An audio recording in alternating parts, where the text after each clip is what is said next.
Race number 5 at Ascot, of course, the first leg of the quaddie. It's over the 1,500 metres, and the one thing we are guaranteed, there is going to be speed in this race. Yeah, there will indeed, even over the 1,500 metres. Well, our replay horse we'll have a look at is Open Era. Hasn't been running badly, but we'll find it tough and Barrier 12 this start. Let's have a look.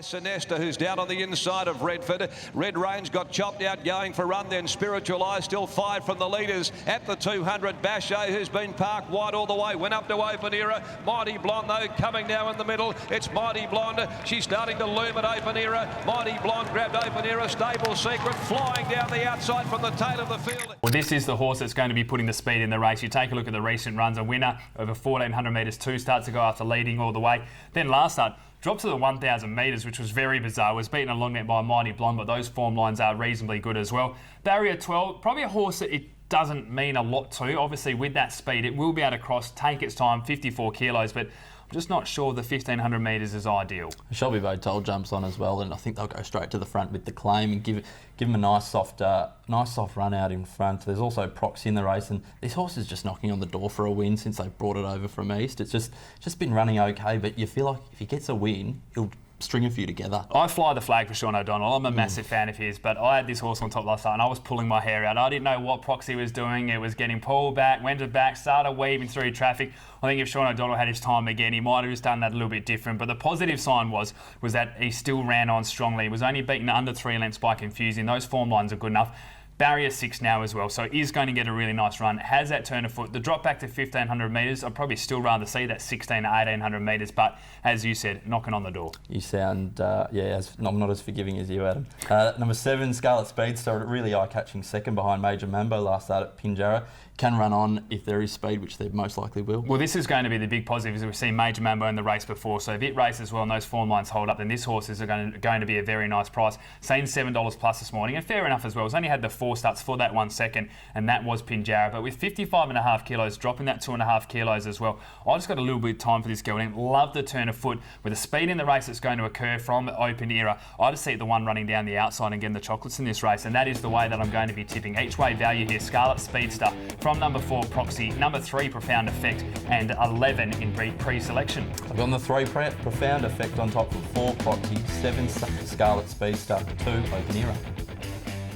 Race number 6 at Ascot. It is over the 1,200 metres, and again there'll be plenty of speed in this race. A little bit of revenge as well, I'm sure. Wanted Supposition almost getting there over Face Facts last time, and Simon Merritt, who of course works for Western Race Picks, he was pulling his hair out while taking the picture of the other horse, but he had to deal with that. But it looks to be an intriguing race on paper. A string of seconds for poor-old Simon. He can't catch a trick, but our replace horse is Face Facts, who I tipped 2 starts ago, but then came out and won last start impressively at about $14.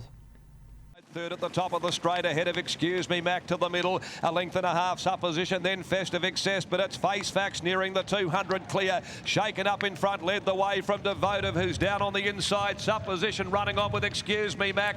It's still Face Facts in front with Supposition gunning it down on the outside. It dived at Face Facts, but yeah, it was a nice win there by Face Facts. The biggest thing was the 51 kilos. Had it comfortably out in front. Was never questioned through the run and got it nice and easy. The big thing is, won't get it that easy with this company. This is much stronger with horses like Paddy. Scotty Bowe's in really good form as well.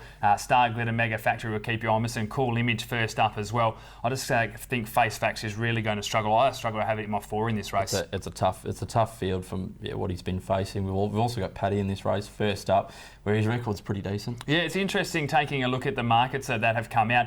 Getting $10 for Paddy early on in the week, and Cool Image is about $2.50. Now, Paddy beat Cool Image by 3 lengths in the trial, and Cool Image had the gun run throughout on the run and just couldn't quite respond. Whether it's the colours of Cerise and White and William Pike is making the difference, but for mine, Paddy's trial run was a mile better. I've got a lot of time for this galloper as well, now trained by Raquel Mills. Peter Nucky keeps the ride. He knows he's gelding by High Chaparral well. $10, I think this galloper's got a lot of class and can certainly win the race. Yeah, first up's a definite chance. Also, number 7 here, Cool Image, you were just speaking about, Adam. It looks first up here can definitely show something. It was a really nice, I remember the maiden win was really impressive at Northam. Yeah, it certainly does have some positives, and that's why you can't ignore everything that he's done. I mean, you go through, you mentioned the Northam win by a half head, and then you look at the next 2 runs, beaten under 2 lengths by Hudat Singer, which placed again on Saturday in listed company, and then the start after that was beaten just by Delicate Miss, which is a listed type of runner as well. So the form lines are good enough. First up, 1 from 1. Certainly can't be dismissed, but there was just a few question marks for mine in the trial, and that is why I'm going to be tipping at number 2, Paddy. From number 1, Supposition, another second there for Simon. Number 3, Scotty Bow, and 7, Cool Image. I'm sticking with the 7, Cool Image on top from 8, Face Facts, 4, Star Glitter, and 2, Paddy. Race number 7 at Ascot. It's over 2,150 metres. Is the Perth Racing Instagram handicap, with some great images, of course, of going up at. This was the hardest race of the day to find the winner by a long way. Yeah, these 2,150 metre races, they just seem to be getting under our guard. Yeah, honestly, and like we saw Ready to Fire win one last start, and that wasn't too bad. But we'll have a look at that replay. Actually, Ready to Fire winning last start at $17. Who's out wider on the track, Ready to Fire, got an inside runner, and Mr. Mankini to the outside, Flying Force trying to weave clear from the ladies' choice. Let's Go Lakers, though, has quickly raced up to So Ambitious, then Ready to Fire, who's starting to run home strongly. Let's Go Lakers, Ready to Fire finishing well. Ready to Fire raced up to Let's Go Lakers, So Ambitious, Flying Force, and Ready to Fire. Yeah, it was a surprise win there by Ready to Fire, as you mentioned, at nice odds as well. They had the 20s earlier on in the week, jumped at 17s, and only had the 1 win going into that race, and that was over the 1,600 metres. So to step up to 2,150, the big key was a brilliant ride by Jake Casey. It was as simple as that. Justin Warwick mentioned that as well, but the kid will have his hands full from barrier 13 here, going up in weight as well, but no reason why he can't do something similar. It's going to be hard to find the fence, unlike last start, where, as you said, Jake Casey gave that a peach for a $17 shot, beating the stable, more fancied stablemate. Number 1, Demuro is another one to look out for coming out of the Detonator. Well, that's the thing. You just have to, we mentioned a little bit earlier, sometimes form just stands out. You're coming out of a listed race here, dropping 2 kilo claim with Aaron Mitchell, which means it's only carrying 2 kilos extra in a much weaker race, a 60 plus from a listed race. Steps up in distance again is another positive for Demuro's, won over the 2,100 metres before. Will lead from barrier 6, control the race, and is certainly one that you have to have in your top 4. Oh, and Aaron Mitchell, isn't he flying? He saw one of the best rides he put in Classical Prince on Saturday. He's riding out of sight.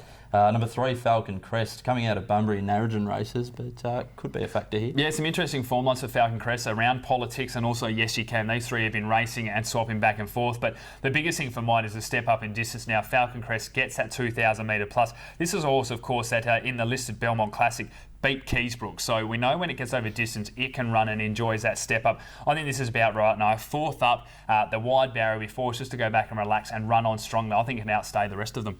Yeah, and we've got Arcadia Delight. We'll just have a quick look at, purely because she's the full sister to Arcadia Dream, who ran in the listed Swoops 1,000 guineas on Saturday. Yeah, we know the Cerise and White goes so well. This horse I've always had question marks over. 11 starts now for only the 1 victory. The 1 victory came over the 1,200 metres. For mine, this is a throw at the stumps. If she can't stay, then I think we'll be seeing her get moved on. Bob doesn't normally hold on to these for too long when they're not going that well, and she isn't. She's not up to the standard that they want in the stable. So I think they'll see if she can go over the 2,100 metres. She'd need to be winning a race like this, otherwise it might be time to move her on, but we'll wait and see how that all plays out.